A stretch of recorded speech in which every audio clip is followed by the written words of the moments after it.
Okay, I'm back with some pans and some piping bags. This is my Pate Choux.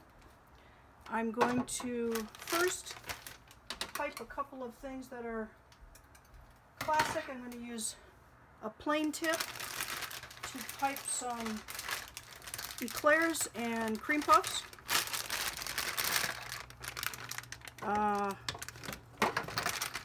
This feels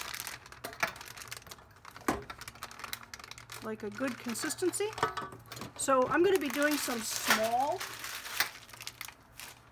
cream puffs, and I'm going to want those to be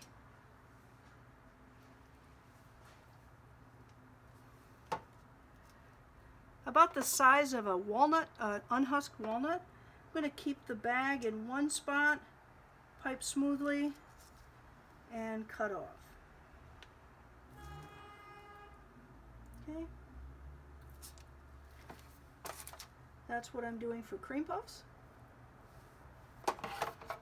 And then I'm going to do a couple of eclairs and then show you how to top it with crackling. For eclairs, I'm going to be doing small eclairs.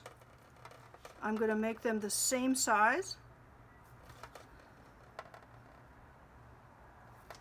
as my tip. Obviously, if you wanted to make large eclairs, you would just pipe them longer.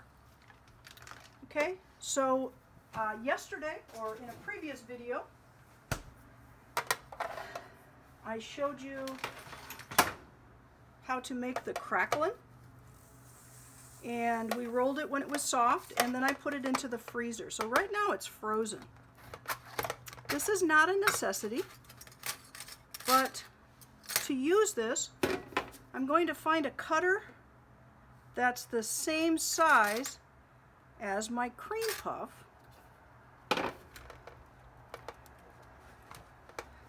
And then I'm going to cut out the cracklin. And if the cracklin is frozen, it's quite easy to handle. And I just set it right on top of my choux. So in order to compare, I'm going to pipe later on when I'm not filming. I'm going to bake half of this tray with cracklin and half of it without cracklin, so you can see the difference. Similarly, if I want to put cracklin on top of the eclairs, I will just, I'm using this multi-cutter, but you could just cut it with something else.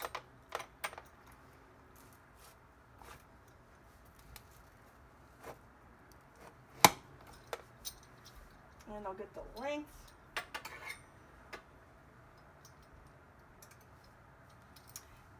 So this is how I would cut for to make the cracklin on top of the eclairs.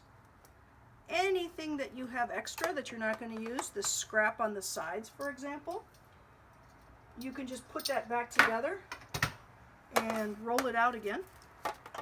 You can see this is already getting soft, but I'm going to lay that right on top. There, one broke, but I can just put it back together and lay it right on top of the eclair. Okay, just like that. If you're not using it, the cracklin should go back into the freezer.